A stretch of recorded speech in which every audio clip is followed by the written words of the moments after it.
സ്നേഹമുള്ള സഹോദരങ്ങളെ, ഇന്ന് മാതാവിൻ്റെ സ്വർഗാരോപണ ദിവസമാണ്. മഹിമയുടെ 4-ാമത്തെ ദിവ്യരഹസ്യത്തിൽ നമ്മൾ ധ്യാനിക്കുകയാണത്. ഈശോയുടെ ഉത്ഥാനത്തിനും സ്വർഗാരോഹണത്തിനും ശേഷം പരിശുദ്ധ അമ്മയെ മാലാഖമാർ സ്വർഗത്തിലേക്ക് കരയേറ്റി. മാതാവ് മറിയത്തിൻ്റെ സ്വസ്ത്രഗീതം നമ്മൾ ലൂക്കാ സുവിശേഷം 1-ാമത്തെ അധ്യായത്തിലാണ് വായിക്കുക. 46 മുതലുള്ള തിരുവചനം. അതിൽ പറയുന്നുണ്ട്, എൻ്റെ ആത്മാവ് കർത്താവിനെ മഹത്വപ്പെടുത്തുന്നു, എൻ്റെ ചിത്തം കർത്താവിൽ സന്തോഷിക്കുന്നു.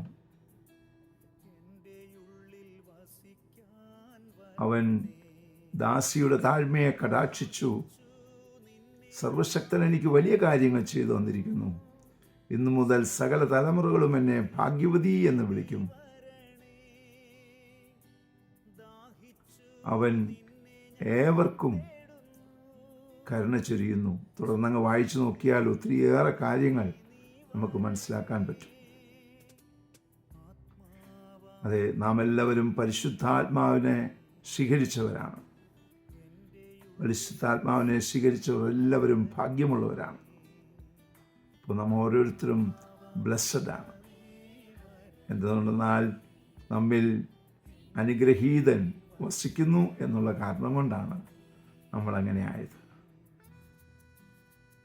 ആ ഒരു വലിയ ബോധ്യം മനസ്സിൽ ഉറപ്പിച്ചുകൊണ്ട്, ജീവിതത്തിൽ വേണ്ട മാറ്റങ്ങൾ വരുത്തിക്കൊണ്ട്, അവനുമായി സംസാരിച്ച് മുന്നോട്ട് പോകാനുള്ള കൃപയ്ക്ക് വേണ്ടി പ്രാർത്ഥിക്കാം. പരിശുദ്ധ അമ്മയെ സഹായിക്കണേ. വിശുദ്ധ യോസേപ്പ് പിതാവേ, ഞങ്ങൾക്ക് വേണ്ടി പ്രാർത്ഥിക്കണേ. പരിശുദ്ധാത്മാവേ, എഴുന്നള്ളി വരണേ. പരിശുദ്ധ പരമ ദിവ്യകാരുണ്യത്തിന് എന്നേരവും ആരാധനയും സ്തുതിയും പുകഴ്ചയും ഉണ്ടായിരിക്കട്ടെ. ആമേൻ.